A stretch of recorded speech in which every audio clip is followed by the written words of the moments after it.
Hello and welcome to Dark Souls 2. So unlike other games I've played on the channel, this game is one that I'm very familiar with. So unlike in Antichamber and Crusader Kings, I'll actually be getting stuff done. And, not having revolt that takes over my country. Because, you don't even rule a country in this game. So we're going to start a new game here. And then we're going to have a cutscene right at the beginning. Perhaps you've seen it. Maybe in a dream. A murky, forgotten land.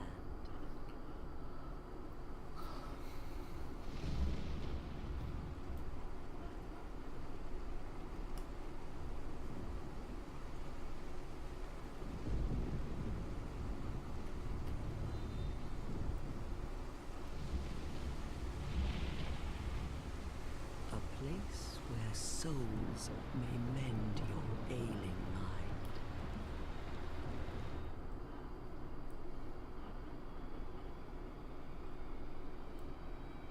You will lose everything. Once branded. The symbol of the curse. An augur of darkness. Your past, your future, your very light.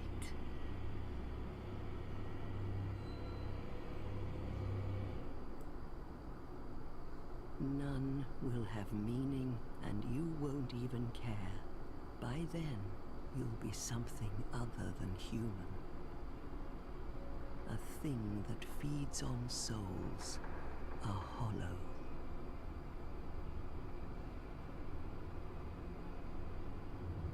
Long ago, in a walled-off land far to the north, a great king built a great kingdom. I believe they called it Drangleic. Perhaps you're familiar. No, how could you be? But one day, you will stand before its decrepit gate without really knowing why.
Like a moth drawn to a flame. Your wings will burn in anguish. Time after time.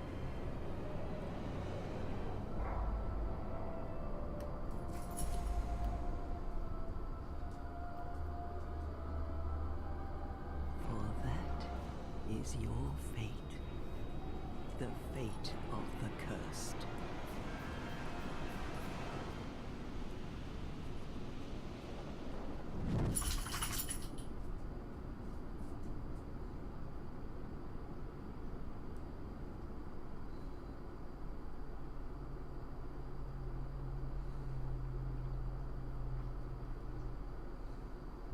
Alright, so we just fell into a big pit, and now we start our adventure. So if you didn't really catch what's going on there, we're basically an undead. We're branded with a curse, and we came to this mysterious land, Drangleic, to get rid of our curse, because supposedly that's what the ancient legends say. You go to this land and get rid of your curse, and everyone lives all happy Life is good. But upon awakening here, we realize that it's probably not the most comforting of places. Uh, Now, we're in things betwixt, and in the distance we can see the light. It's kind of one of the things I like about Dark Souls. It never tells you directly where to go, but you can kind of figure it out just by looking around. You see a big light, and we're in a dark cavey area, so you kind of assume we have to go that way. And you see all these dog things walking around. They won't attack you unless you attack them, which I don't recommend, because if you look at the top left, we have a very tiny health bar that's like cut in half right now. Because we're actually 100% like hollow. We are like zombified and undead because, as I said, we're branded with the curse of the undead. So once we enter that hut, that's where we have to go right now. But before we do, let's go down here. We can pick up an item. So we're gonna get the small, smooth, and silky stone. I'll explain the use of that later. But we're gonna enter this hut here, and we're gonna see another cutscene. Then we're gonna customize our character. So get ready, yo.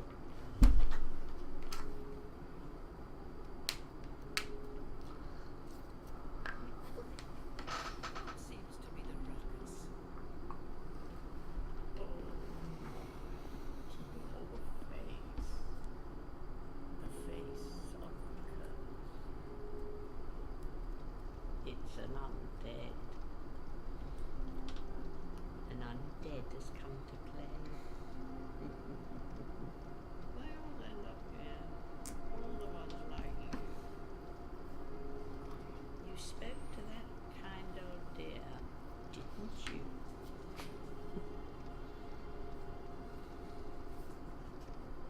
You're finished. You'll go hollow. Yes, you'll become one of them. Hollows prey upon them, feast upon their souls. This is the fate of the cursed.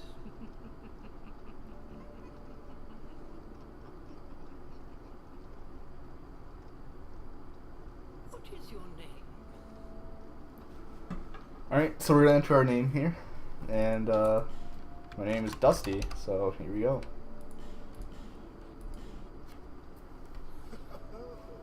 At least you know your own name. Here's your reward for sharing. It's a human effigy. Take a closer look. Who do you think it's supposed to be? Think back, deep into your past. Yes, it's an effigy of you.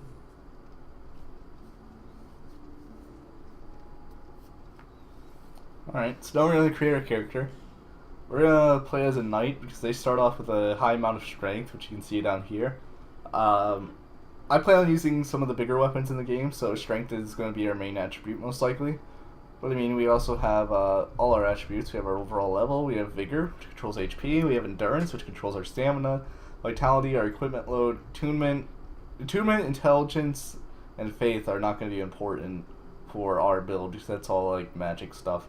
Adaptability, that's how fast like we do our like rolling and everything. Dexterity won't be too helpful because, as I said, strength's going to be our main offensive attribute. So normally I'd spend a ton of time in customization because I like to make my characters look ridiculous. But we'll make it look a little bit ridiculous. Let's get some crazy hair going. Let's make your hair. That's a nice shade of green, pretty natural. Let's see what kind of eyebrows can we get. Beautiful. Make those a light purple. That's great. Eye color. Can we get like a deep? Yeah, I like that red. It has to be done. Oh, what color can we make your beard or your mustache? Go with orange. We have to give him a tattoo, of course. Give him like a pony on the side of his face, a Pegasus. and make that like bright pink, and we'll make it very opaque. That's exactly what every man needs. Dark pony on the side of their face. So it's sufficiently silly enough. Our knight looks very knightly, as you can see. Well, we have to select our gift. So gift is like a starting item. I usually go with petrified something because that's the only one I really see use for. I mean, yeah, there are uses for the other ones, but this one probably is the best use. I'll show you its use in like 5 minutes or so. People come here for the same reason. To break the curse. You're no different, I should think. Doesn't stand a chance. Well, you never know.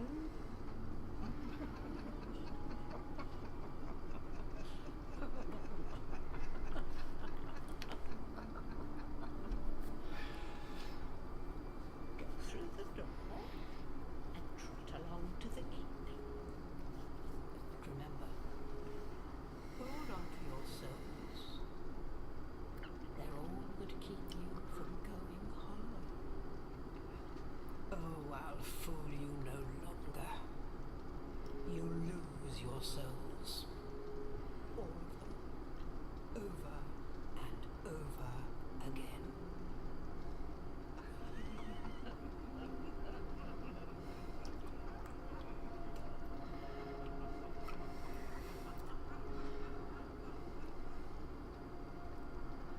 Alright, so now we got laughed at by a bunch of old ladies. We're going to start our adventure, but first we're gonna like loot their house because, you know, they kind of just laughed at us for looking the way we do, our beautiful face. So we're gonna take another human effigy. Human effigies are what we'll use to turn to human. As you can see, we are human right now versus the like zombified undead hollow form that we were earlier. You become hollow by dying and stuff. And that lowers your health bar. As you saw, my health bar was halved earlier, and it also prevents you from most of the online interactions. So there, you can see there's an item back here that we're going to get. And we just rested at a bonfire. Bonfires will be like our checkpoints. Whenever you die, you respawn at the closest bonfire, or the bonfire you last rested at, I should say. And you can also travel to different bonfires from each bonfire. So this is the tutorial area. We're just going to kill some of the early enemies. You'll notice that playing as the knight, we don't start with a shield, so I'm just two-handing my sword right now. And two-handing it gives us some more damage, but it like prevents us from blocking. But these early game enemies shouldn't be a problem at all. I could just skip the tutorial area, but there's a few items that I want to get while we're here. So we're just traveling through here. You could light these torch sconces with your torch that we picked up by the wheelbarrow earlier, but there's no point other than aesthetic value. In some of the later areas it'll be very dark and we'll need to use the torch, but for right now we don't need the torch because we can see fine. Oh, there is an enemy down there, so I'm just gonna jump attack him. So once we go through here, we should be meeting an interesting character that's been in other Dark Souls games, or I should say the only other Dark Souls game. And I don't know about their presence in Demon Souls, but yeah, that's kind of one of the weird things about the Souls series. So the first game in the series is called Demon Souls, the second one is Dark Souls, and then the third one is just Dark Souls 2. So instead of making another Souls game, they just made Dark Souls 2. So this is going to be our first NPC that we meet.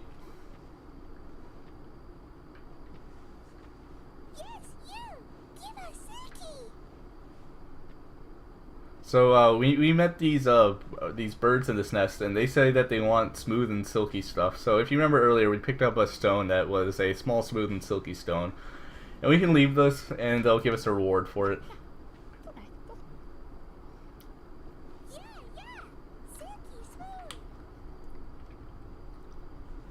They gave us Crimson Water, which is a healing item. Now you remember I picked for my gift Petrified something. We can take that and we can also leave that, and we'll get a much rarer reward. Like the they have a like tier system for what you can give them to get higher quality items, and we got a Chandler's Trident, which is a it's a very like rare weapon. We can't use it yet because we're not a high enough level to be using it, but I doubt we'll be using it later because I have different plans for weapons we're going to be using. But now we'll exit the tutorial area after opening up the shortcut to that NPC. And now we start to see these messages on the floor. And if you're unfamiliar with Dark Souls, you can leave messages on the ground, and whenever you leave a message, other people in other worlds can see it. So all these messages you see on the ground are left by other people in other worlds, and whenever you write a message, you have to use the game's like preset words and phrasing, but it allows you to help other players or hinder them. And you might find a ledge and you might think there's an item on the other end. Someone might try jumping, and you jump and then you just fall off. It's a cruel world out there. So we're gonna talk to this lady down here. She's gonna look at my beautiful stash. Are you the next monarch? Or merely a pawn of fate? Bearer of the curse, I will remain by your side till this frail hope shatters. Take this with you. May it ease your journey. Go on and see the king. He who made Drangleic what it once was. He who peered at the essence of the soul. King Vendrick. Okay, so she just told us more info about her quest, but more importantly, she gave us an item called the Estus Flask. Now that's going to be our main healing item throughout the game, and let me equip it right now. You can see I only have one. I have one Estus Flask in the bottom left, but every time I rest at a bonfire, it replenishes. Now you can pick up items called Estus Flask Shards, and that will increase the amount of Estus Flasks that gets that we can carry, and the amount that gets replenished when we rest at bonfires. So there's one hidden right at the beginning here. If we knock this rock into the well, it'll pull up this body, and we can get an Estus Flask Shard. And as you can see, there's a message here. It says try attacking, hinting at new players that they can get a item there. And so we can take this Estus Flask Shard back to the Emerald Herald, is what this character over here is named. And she'll upgrade our Estus Flask for us, and that'll be good to get right off the bat. Right off the bat. Seek those whose names are unutterable. Their souls. We're gonna skip through some of her dialogue because she'll say that stuff every time we talk to her. Here, let me see it. To see light, however. And we're gonna be coming to her quite a lot because, as you can see, we have to talk to her to level up, as well as upgrade our Estus Flask. And she tends to ramble. So we're gonna upgrade our Estus Flask. We're gonna do our little praying stance, and now if you look at the bottom left, now we have 2 Estus Flasks. So we're gonna talk to some of the characters around Majula. We'll talk to this blacksmith. Oh, it doesn't matter. Just help me open this door. I packed my tools in here, seeing it was vacant. But now somebody's gone and locked the door. Alright, so we have to find the key for this blacksmith, but we're not going to do that right now. Because the key's actually not very close by. You have to travel quite a distance. We're going to go up here. We'll talk to this guy in a second. But if you examine this, you can see the amount of total deaths worldwide. Dark Souls is kind of renowned as a game that's very hard. I shouldn't say that. I don't agree that it's necessarily a hard game. I believe it's a game that just like, it's a very mature game, not in the sense that there's like lots of violence and like nudity or anything, but in the sense that it expects you to be responsible for your actions. You can't just like charge into a dungeon flinging your sword around killing everything, but you have to actually take into account your character and what you're capable of. And also you have to like make sure you don't kill random NPCs, because those can have drastic consequences. I'm just kind of like looking around right now. We can see a few of the areas that we'll be going to later in the game just from standing up here. It's pretty nice. We're gonna talk to this guy. You're undead, aren't you? You have that distinct scent, the smell of irreversible fate. This is Majula. It is a kind of settlement. A place where life is almost normal. And in Drang Lake these days, there are very few places like that. Okay, so he told us this is Majula. This will be like our hub world throughout the game. Most of the branching paths to the areas in the game start from here. And so we'll be continually coming back here. And also the Emerald Herald down by the water over there is who we talk to. She'll be like our main guide through the game. We're going to talk to this guy a few more times, exhaust his dialogue. And like you, I lost everything. And now I'm here.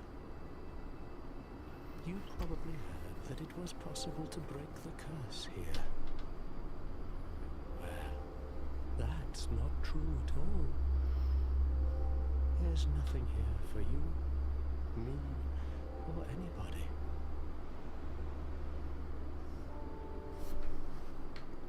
Do you know much about souls? Even I'm not certain, but I'm told that the soul is the essence of life itself. Anything living, sentient or no, supposedly has one. What we call the curse is traceable to the soul. Do you see what that means? To be alive, to walk this earth. That's the real curse, right there. We undead will never die. And that's quite a predicament, really. Alright, we're going to talk to him one more time. He should give us an item. There are 4 beings in this land with giant souls. And wherever you go from here, you'll sooner or later come up against them. Each has a powerful soul and a terrible curse. If that frightens you, then do you ever cry out for help? The journey of an undead is long and treacherous. You'll face invaders from other worlds at every turn. If you need help, why not proclaim faith in when you face danger? The Blue Sentinels will come to your aid. Protection. Okay, so he's offering us to join the Way of the Blue Covenant. Covenants are kind of like guilds you can join. And the Way of the Blue allows us to be, whenever another person from another covenant invades us, like, that's how the multiplayer works in this game. You can get invaded by other people, and they come into your world and try to kill you. Whenever we get invaded, we can summon Blue Sentinels to help us. So that'll be nice to have if that happens. But really, what I wanted was the ring that he gives you, because this ring increases your health slightly, which isn't like super helpful, but it's nice to have. So, although this game seems kind of cutscene heavy and dialogue heavy, I assure you it's not. The opening is, but we've probably seen like most of the cutscenes and dialogue that we'll be sitting through for the rest of the game. So I'm going to end this first episode here, even though it's been a relatively uneventful first episode. But now the story is established, and we created our character, who looks very unique, probably unlike any other protagonist you've seen. So, I'm Dusty. If you like the video, and remember to subscribe. Thank you.